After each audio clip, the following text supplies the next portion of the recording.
আরে ভাই আমাকে কোথায় নিয়ে আসলি? আমি তো সামনে কোনো রাস্তায় দেখতে পাচ্ছি না। আরে ভাই কি বলিস, ম্যাপে তো এখানেই রাস্তা দেখাচ্ছে। আচ্ছা ভাই তাহলে বুঝতে পেরেছি এখানে কোনো না কোনো মায়াবী জাল থাকবে। দাঁড়া তুই, আমি দেখতেছি। আরে ভাই বুঝতে পেরেছিস? আরে ভাই তুই আমার হাত ধর, দুজনে একসাথে মায়াবী গাছের নিচে চলে যাবো।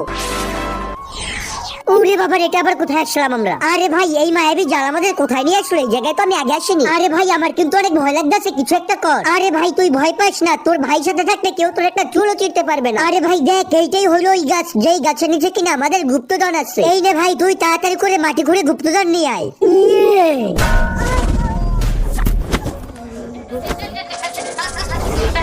আরে থাম তোরা, এই গুপ্তধন যদি তোরা পেতে চাস তাহলে যে কোনো একজনের মাথা কেটে দে আমাকে, আর যদি তোরা আমাকে মাথা কেটে না দাও তাহলে দুজনের একজন এখান থেকে বেঁচে ফিরতে পারবি না। তার আগে তুমি যদি ভালো লাগে মন থেকে ভালোবাসো, ভিডিওতে একটা লাইক করে চ্যানেলটিকে সাবস্ক্রাইব করে দাও। আর তুমি যদি লাইক সাবস্ক্রাইব না করো তাহলে আমি বুঝে যাবো তুমি আল্লাহকে একটু ভালোবাসো না। আরে ওর মাথা কেটে ঘুরে দিয়ে দিচ্ছি।